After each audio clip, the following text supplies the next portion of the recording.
کبھی کوئی یہ تصور کرے کہ اس نے ہوائی جہاز سے چھلانگ لگا دیے، مطلب ٹھنڈی ہوا چہرے سے ٹکرا رہی ہے اور عین اسی لمحے اور عین اسی لمحے اسے یاد آئے کہ پیراشوٹ تو وہ گھر ہی بھلایا ہے۔ بالکل، مطلب بظاہر ایک نہایت منظم اور وہ کیا کہتے ہیں پرفیکٹ نظر آنے والا انسان زندگی کی اتنی بنیادی اور بھیانک غلطی کیسے کر سکتا ہے؟ یہ واقعی ایک بہت گہرا سوال ہے۔ ہاں نا؟ تو آج کے اس تفصیلی جائزے میں ہم جس مواد کی تہیں کھولنے جا رہے ہیں وہ معروف کہانی جنت کے پتے کی چھٹی قسط کے اقتباسات پر مبنی ہے۔ صحیح۔ بظاہر تو یہ سبانجی یونیورسٹی ترکی جانے والی دو طالبات مطلب حیا اور خدیجہ کی سفری داستان لگتی ہے، لیکن در حقیقت یہ انسانی نفسیات کی ایک ایسی بھول بھلیاں ہے، ایک ایسا گہرا مطالعہ ہے جو ہمیں سکھاتا ہے کہ انسان دباؤ کے تحت فیصلے کیسے کرتا ہے۔ اور وہ کون سے نقاب ہیں جو ہم سب نے معاشرے میں اوڑھ رکھے ہیں؟ دیکھیں، یہ مطالعہ واقعی بہت سے چھپے ہوئے پہلوؤں کو بے نقاب کرتا ہے۔ ہم محض ایک سفر کا جائزہ نہیں لے رہے۔ بالکل بلکہ شناخت کے اس بحران کو سمجھنے کی کوشش کر رہے ہیں جو ہر اس شخص کے اندر چل رہا ہوتا ہے جو خود کو دنیا کی نظروں میں ایک خاص سانچے میں فٹ دیکھنا چاہتا ہے۔ اس نشست کا اصل مقصد ہی یہ سمجھنا ہے کہ گھبراہٹ اور عملی ذہانت کے درمیان کیا فرق ہے۔ تو چلیں سیدھا اسی نقطے پر آتے ہیں جہاں سے اس کہانی میں پہلا بڑا دھچکا لگتا ہے۔ مطلب فروری کی ایک یخ بستہ صبح ہے، حیا اور خدیجہ، جسے ڈی جے بھی کہا جاتا ہے، وہ سفارتی انکلیو میں ترکش ایمبیسی کے باہر کھڑی ہیں۔ بالکل، اور ان کا ترکی جانے کا سارا دار و مدار اسی ویزا انٹرویو پر ہے۔ ہاں، لیکن عین اس نازک موڑ پر ایک ایسا واقعہ ہوتا ہے جو مطلب سمجھ سے بالا تر ہے۔ کوئی اپنا پاسپورٹ کیسے بھول سکتا ہے؟ یار کوئی نارمل انسان بھی سفر پر جائے تو 10 بار چیک کرتا ہے۔ اور وہ بھی وہ شخص جس کی پوری شخصیت ہی پرفیکشن یا کاملیت پر کھڑی ہو۔ دیکھیں، صورتحال کچھ یوں ہے کہ صبح کے 7 بجے ایمبیسی کھلنے والی ہے۔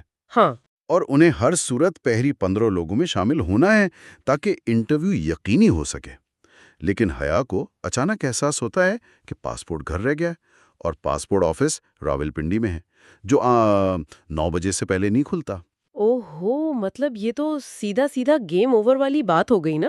بالکل، یہاں پر ہمیں انسانی ذہن کا ایک بہت پیچیدہ پہلو دیکھنے کو ملتا ہے جسے ہم نفسیات کی زبان میں پرفیکشنزم پیرالائسس کہہ سکتے ہیں۔ میں بالکل اسی طرف آنے والی تھی۔ حیا، جو کہ ہر لحاظ سے ایک خود پسند اور منظم لڑکی جانی جاتی تھی، وہ مکمل طور پر ٹوٹ جاتی ہے اور رونے لگتی ہے۔ وہی فوراً ہار مان لیتی ہے کہ اب کچھ نہیں ہو سکتا۔ جی، تو کیا یہ اس بات کا ثبوت ہے کہ جو لوگ بظاہر بہت منظم ہوتے ہیں ان کے پاس بحران سے نمٹنے کا کوئی پلان بھی نہیں ہوتا؟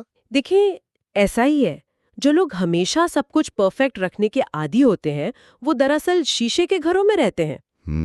بہت خوبصورت تشبیہ دی آپ نے۔ ان کا ذہن اس بات کو قبول ہی نہیں کر پاتا کہ ان سے کوئی غلطی ہو سکتی ہے۔ جب ان کا تیار کردہ واحد خاکہ ناکام ہوتا ہے تو ان کی قوت فیصلہ مفلوج ہو جاتی ہے۔ صحیح۔ اس کے برعکس ڈی جے کا کردار دیکھیں۔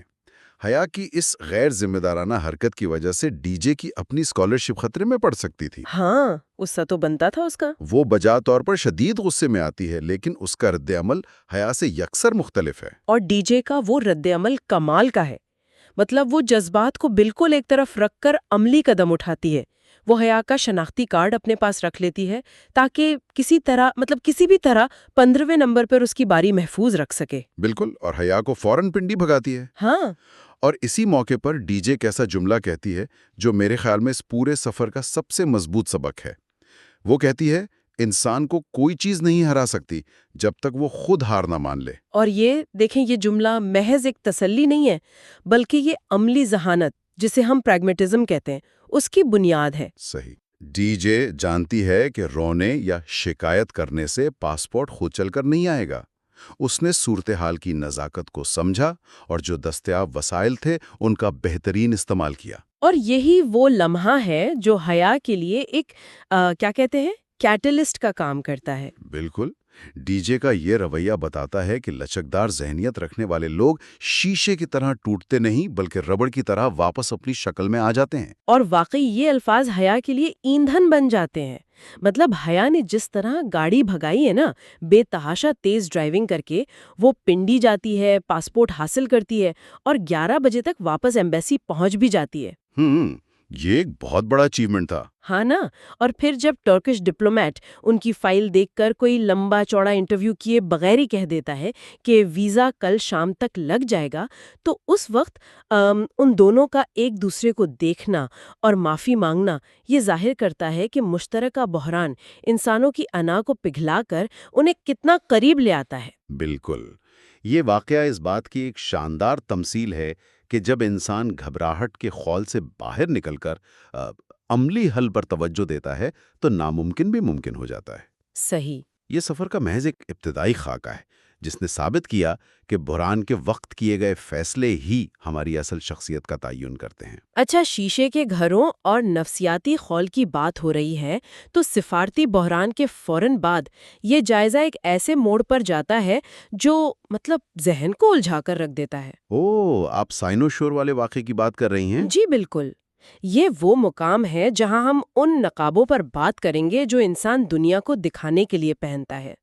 ذرا ناظرین اس منظر کا تصور کریں، حیا اور ڈی جے سائنوشور نامی کپڑوں کی دکان میں ہے۔ وہاں ایک نوجوان موجود ہے جس نے جینز کی جیکٹ پہنی ہے، فریم لیس گلاسز لگائے ہوئے ہیں اور بظاہر کسی بہت معزز فیملی کا حصہ لگ رہا ہے۔ لیکن پھر کچھ ایسا ہوتا ہے جو حیا کے ذہن میں خطرے کی گھنٹی بجا دیتا ہے۔ دراصل حیا کی نظر اس نوجوان کی کلائی پر موجود گلابی رنگ کے ایک برتھ مارک اور انگلیوں پر ایک بھوری سی لکیر پر پڑتی ہے۔ یہ کوئی معمولی شخص نہیں تھا۔ حیران کر دینے والی بات تو یہ نکلتی ہے کہ جسے حیا نے کچھ عرصہ قبل سڑک پر ایک خواجہ سرا کے روپ میں بھیک مانگتے دیکھا تھا۔ کیا بات کر رہی ہیں؟ ہاں، اور وہ بھی اپنے ایک اور ساتھی ڈالی کے ساتھ۔ جب حیا اس کی نشاندہی کرتی ہے تو وہ شخص، اس کی بہن پنکی اور ان کی والدہ، وہ شدید غصہ کرتے ہیں اور صاف مکر جاتے ہیں۔ بالکل، وہ تو ماننے کو تیار ہی نہیں تھے۔ اور پھر دکان کا مینیجر آ کر اس نوجوان کو میجر احمد کہہ کر پکارتا ہے۔ مجھے یہاں یہ بات سمجھ میں نہیں آ رہی کہ ایک بظاہر فوجی افسر یا معزز شخص وہ سڑک پر خواجہ سرا بن کر بھیک کیوں مانگے گا؟ کیا واقعی معاشرہ ہمیں دوغلی زندگی گزارنے پر مجبور کرتا ہے یا اس کے پیچھے کوئی اور محرک ہے؟ دیکھیں، یہ ایک زبردست سوال ہے۔ معاشرتی نقابوں کی نفسیات کو سمجھنے کے لیے ہمیں اس واقعے کو ایک بڑی تصویر میں دیکھنا ہوگا۔ یہ بالکل ایسا ہی ہے جیسے آج کل لوگ اصلی زندگی پر سوشل میڈیا کے فلٹرز لگا لیتے ہیں۔ ہاں، تاکہ کوئی خامی نظر نہ آئے۔ بالکل، لیکن یہ معاملہ محض ایک فلٹر کا نہیں ہے، یہ شناخت کے دھوکے اور طاقت کے کھیل کا ہے۔ ایک شخص جو دن کے اجالے میں ایک معزز عہدیدار مانا جا رہا ہے، وہ رات کے اندھیرے میں یا کسی اور بھیس میں ایک بالکل مختلف زندگی کیوں گزار رہا ہے؟ یہی تو پریشان کن بات ہے۔ یہ ظاہر کرتا ہے کہ بعض اوقات انسان معاشرتی مجبوریوں، کسی خفیہ ایجنڈے یا محض اپنے اندر کی کسی تسکین کے لیے ایسے روپ دھارتا ہے کہ اس کا اصل چہرہ تلاش کرنا ناممکن ہو جاتا ہے۔ اور شناخت کے اس دھوکے کی ایک اور مثال تو حیا کے اپنے گھر کے اندر موجود ہے۔ ارم کی بات کریں آپ؟ بالکل، اس کے تایا فرقان کی بیٹی ارم، تایا فرقان جو ہمیشہ حیا کو نصیحت کرتے ہیں کہ ترکی جا کر سر سے دوپٹہ مت اتارنا، انہیں اپنی بیٹی ارم کے حجاب پر شدید فخر ہے۔ صحیح۔ بظاہر ارم ایک فرمانبردار اور روایات کی پابند لڑکی ہے، لیکن حیا اتفاقاً دیکھتی ہے کہ ارم نے اپنے فون میں اپنے کسی دوست کا نمبر چھپانے کے لیے اسے حیا سلیمان کے نام سے محفوظ کیا ہوا ہے۔ دیکھیں، ارم کی مثال اس حقیقت کو بے نقاب کرتی ہے کہ جب اقدار یا روایات کو کسی پر زبردستی مسلط کیا جاتا ہے تو اس کا نتیجہ سچی فرمانبرداری نہیں نکلتا، بلکہ بغاوت نکلتی ہے۔ ہاں، بغاوت اور منافقت کی صورت میں نکلتا ہے۔ انسان جب اپنی مرضی سے کوئی فیصلہ نہیں کرتا تو وہ دفاعی حکمت عملی کے طور پر ایک دوہری زندگی گزارنا شروع کر دیتا ہے۔ تو حجاب اس کی کوئی روحانی شناخت نہیں تھی؟ بالکل نہیں۔ ارم کا حجاب اس کی روحانی شناخت نہیں رہا، بلکہ وہ ایک ایسا نقاب بن چکا ہے جس کے پیچھے وہ اپنی اصل زندگی چھپا رہی ہے۔ کتنا خوفناک ہے یہ! ایک طرف میجر احمد کا ظاہری نقاب، دوسری طرف ارم کا پردہ پوشی والا حجاب، اور اس سے بھی بڑھ کر خود حیا کا اپنا رویہ۔ حیا کا رویہ؟ ہاں نا، جب اسے یونیورسٹی سے ہاسٹل کا فارم ملتا ہے تو وہ محض تفریح یا شاید کسی قسم کی جھنجھلاہٹ میں آ کے خود کو ایک ایسی لڑکی کے طور پر پیش کرتی ہے جو سگریٹ پیتی ہے، شراب نوشی کرتی ہے اور جھگڑالو ہے۔ اوہ ہاں، میں سمجھ گیا۔ مطلب وہ جان بوجھ کر ایک فرضی خاکہ کیوں تخلیق کر رہی ہے؟ ہم انسان وہ کیوں نہیں نظر آنا چاہتے جو ہم حقیقت میں ہیں؟ دیکھیں، حیا کا یہ عمل ایک طرح کی نفسیاتی بغاوت ہے۔ جب انسان ہر وقت پرفیکٹ رہنے کے بوجھ تلے دبا ہوتا ہے نا، تو وہ فرار کا راستہ ڈھونڈتا ہے۔ ہاسٹل کے فارم پر ایک بری اور باغی لڑکی کا خاکہ پیش کر کے حیا دراصل اپنے اس معصوم اور سیدھے سادے امیج سے چھٹکارا پانا چاہتی ہے، جس نے اسے تھکا دیا ہے۔ بالکل۔ یہ تمام واقعات، میجر احمد، ارم اور حیا کا فارم، یہ اس بات کی طرف اشارہ کرتے ہیں کہ ہم سب نے حالات کے مطابق الگ الگ نقاب تراش رکھے ہیں۔ صحیح۔ اچھا، نقاب اور دھوکے کی ان پرتوں سے نکلیں تو یہ نشست ایک اور سنسنی خیز اور تاریک پہلو کی طرف مڑتی ہے، ایک ایسا سرکاری معمہ جو طاقت اور اختیار کے حوالے سے بالکل نئے سوالات کھڑے کر دیتا ہے۔ سائبر کرائم والا واقعہ؟ جی، حیا کو اچانک national response centre for cyber crime کی طرف سے ایک ای میل آتی ہے جس میں کہا گیا ہے کہ اس نے ماضی میں ایک ویڈیو کے حوالے سے جو شکایت کی تھی اس پر باقاعدہ FIR کاٹنے کے لیے اسے اپنا شناختی کارڈ اور دیگر تفصیلات جمع کروانی ہوں گی۔ اور یہی وہ مقام ہے جہاں ایک بہت بڑا نفسیاتی جھٹکا لگتا ہے۔ حیا اس ای میل کو دیکھ کر ششدر رہ جاتی ہے، کیونکہ اگر سائبر کرائم سیل، جو کہ ریاست کا ایک باقاعدہ قانونی ادارہ ہے، اگر وہ اب حرکت میں آیا ہے تو وہ شخص کون تھا جس نے پہلے ایک پرائیویٹ نمبر سے کال کر کے خود کو میجر احمد ظاہر کیا تھا؟ اور وہ ویڈیو انٹرنیٹ سے مکمل طور پر ہٹوا دی تھی۔ یہی وہ بات ہے جس پر میرا ذہن الجھ گیا ہے۔ مطلب جب ایک قانونی ادارہ آخرکار مدد فراہم کر رہا ہے تو حیا کو تو خوش ہونا چاہیے تھا نا، تفتیش میں مدد کرنی چاہیے تھی۔ بالکل۔ لیکن اس کے برعکس وہ فوراً جواب ٹائپ کرتی ہے کہ ویڈیو ہٹ چکی ہے اور وہ اپنی شکایت واپس لے رہی ہے۔ یار، وہ ڈر کر پیچھے کیوں ہٹ گئی؟ دیکھیں، اس عمل کے پیچھے ایک بہت گہرا نفسیاتی راز چھپا ہے۔ انسان کو قانون اور ریاست سے اتنا ڈر نہیں لگتا جتنا اس غیر مرئی طاقت سے لگتا ہے جو قانون کے دائرے سے باہر رہ کر کام کرتی ہے۔ اوہ، مطلب جو ریڈار کے نیچے کام کرتے ہیں۔ جی، جب نظام سست ہوتا ہے تو ہم کسی ایسے ہیرو یا طاقت کی تلاش میں ہوتے ہیں جو راتوں رات مسئلہ حل کر دے، لیکن جب حقیقت میں کوئی ریاستی اداروں کو بائی پاس کر کے اپنا اختیار دکھاتا ہے تو وہ احساس تحفظ دینے کے بجائے خوف پیدا کرتا ہے۔ صحیح۔ حیا کو یہ جان کر دہشت محسوس ہوئی کہ کوئی ایسا شخص یا ادارہ اس کی زندگی میں مداخلت کر رہا ہے جس کی کوئی قانونی حیثیت واضح نہیں ہے۔ یہ ایک بہت زبردست نقطہ ہے، یعنی یہ جان لینا کہ کوئی قانون سے بالا تر ہو کر کام کر رہا ہے وہ اصل جرم سے بھی زیادہ خوفناک ثابت ہوتا ہے۔ بالکل ایسا ہی ہے۔ انسان کی جبلت اسے کہتی ہے کہ اس نامعلوم ریڈار سے فوراً باہر نکل جاؤ، خواہ اس کے لیے اپنا قانونی حق ہی کیوں نہ چھوڑنا پڑے۔ یہ جو غیر مرئی طاقت کا خوف تھا جس نے حیا کو مفلوج کیا، کہیں نہ کہیں ہم سب اس خوف، ان نقابوں اور ان الجھنوں کو اپنے اندر سمیٹ کر سفر کرتے ہیں۔ جی بالکل۔ اور ان اقتباسات کا سب سے عروج والا حصہ تب آتا ہے جب یہ دونوں لڑکیاں اپنے تمام ملکی اور گھریلو معاملے پیچھے چھوڑ کر 5 فروری کی صبح 4 بجے بین الاقوامی پرواز کے لیے ایئرپورٹ پہنچتی ہیں۔ یہ سفر ان کے پرانے نقاب اترنے اور نئی حقیقتوں سے آشنا ہونے کا باقاعدہ نقطۂ آغاز ہے۔ ڈی جے اپنے والدین کو چھوڑتے ہوئے بے تحاشا رو رہی ہے۔ ہاں، وہ بہت جذباتی منظر تھا، جبکہ حیا ایک کالی جیکٹ پہنے اپنا درمیانے طبقے کا روپ پیچھے چھوڑ کر ایک آزاد اور جدید دنیا میں قدم رکھنے کے لیے تیار ہے۔ لیکن سفر کا اصل امتحان تو جہاز کے اندر اور اجنبی سرزمین پر شروع ہوتا ہے۔ بالکل۔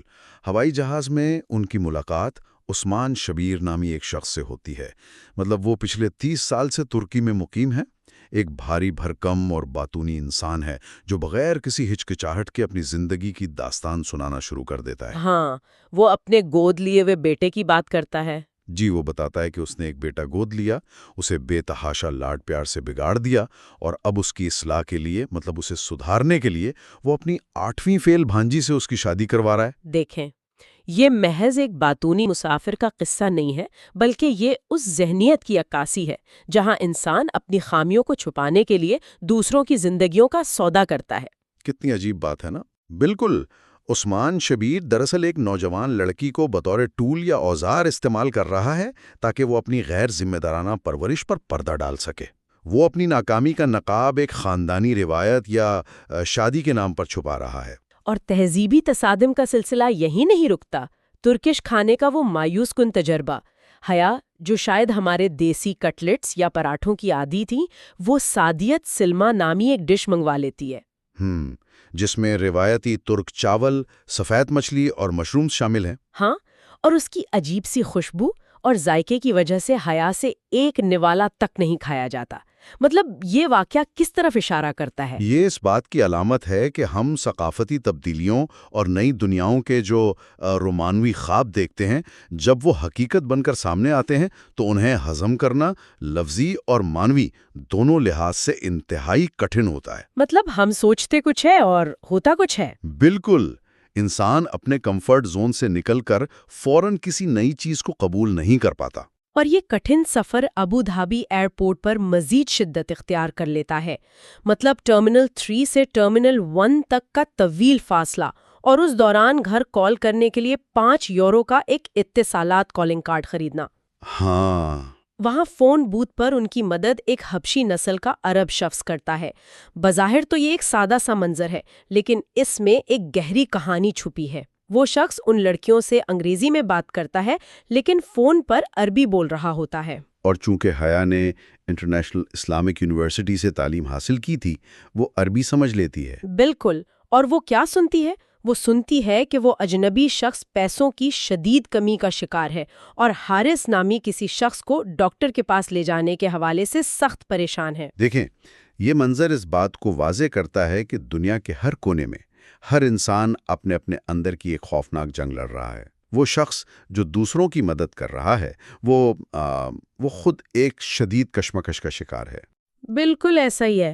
اس کے بعد حیا اپنے والد سلیمان صاحب کو فون کرتی ہے۔ 1 منٹ کی بات ہوتی ہے اور معلوم ہوتا ہے کہ 5 میں سے صرف 1 یورو خرچ ہوا اور باقی 4 یورو کا کارڈ اب کسی کام کا نہیں، کیونکہ وہ ابو دھابی سے جا رہی ہیں۔ تو مطلب یہ چھوٹے چھوٹے نقصانات انسان کو احساس دلاتے ہیں کہ نئی دنیا میں آپ کا پرانا علم اور تجربہ بعض اوقات کسی کام نہیں آتا۔ ہاں نا، اور پھر اس تمام تر تھکاوٹ کے بعد کہانی اپنے عروج پر پہنچتی ہے۔ سامان ڈھونڈنے کی وہ افراتفری، مطلب دونوں لڑکیاں بیگز ڈھونڈنے کے لیے ٹرمینلز پر بے تحاشا بھاگ رہی ہیں، سانس پھول رہا ہے۔ اور ذہن پر ایک عجیب سا دباؤ ہے، کیونکہ انہیں ہر وقت یہ ثابت کرنا ہے کہ وہ ایک پرفیکٹ اور تجربہ کار مسافر ہیں۔ نفسیات میں ہم اسے کوگنیٹو لوڈ کہتے ہیں۔ Cognitive load? ہاں، جب انسان مسلسل کچھ ایسا بننے کی اداکاری کر رہا ہو جو وہ نہیں ہے، تو اس کا دماغ بری طرح تھک جاتا ہے۔ اور پھر ایک ایسا لمحہ آتا ہے جہاں یہ سارا بوجھ زمین پر گر جاتا ہے۔ حیا جو ہمیشہ ایک نفیس اور مکمل لڑکی نظر آنا چاہتی تھی، ڈی جے کی طرف دیکھتی ہے اور اعتراف کرتی ہے، ڈی جے، مجھے سچ میں سمجھ نہیں آ رہی، میں زندگی میں پہلی بار جہاز میں بیٹھ رہی ہوں۔ اس پورے جائزے کا سب سے خوبصورت مقام یہی ہے۔ جیسے ہی حیا یہ اعتراف کرتی ہے، ڈی جے بھی اپنی انا ختم کر کے ہاتھ مار کر کہتی ہے، میں بھی آج پہلی دفعہ جہاز میں بیٹھی ہوں۔ واہ! یہ وہ لمحہ ہے جب ان کے کندھوں سے پرفیکشن کا سارا بوجھ اتر جاتا ہے، اداکاری کی تھکاوٹ دور ہو جاتی ہے، اور انسان کا اپنی کمزوری کو تسلیم کر لینا دراصل اسے ایک نئی طاقت دیتا ہے۔ واقعی؟ وہ دونوں ایئرپورٹ کے چمکتے ہوئے فرش پر اپنے سارے نخرے اور غرور بالائے طاق رکھ کر مزے سے بیٹھ جاتی ہیں۔ انہیں اس بات کی کوئی پرواہ نہیں رہتی کہ آس پاس سے گزرنے والے نفیس لوگ انہیں حیرت سے دیکھ رہے ہیں۔ بالکل، مطلب ایک پاسپورٹ کی گمشدگی کے ابتدائی بحران سے لے کر شاپنگ مال میں شناخت کی دھوکے اور سائبر کرائم کے پیدا کردہ غیر مرمی خوف سے گزرتے ہوئے ایک اجنبی ایئرپورٹ کے فرش پر بیٹھنے تک کا یہ سفر، یہ صرف ترکی جانے کی داستان نہیں تھی، بلکہ در حقیقت یہ خود شناسی کا سفر تھا۔ بے شک، آپ نے بالکل صحیح کہا۔ ہر واقعے نے انسان کے اندر موجود کسی نہ کسی خوف کو توڑا ہے۔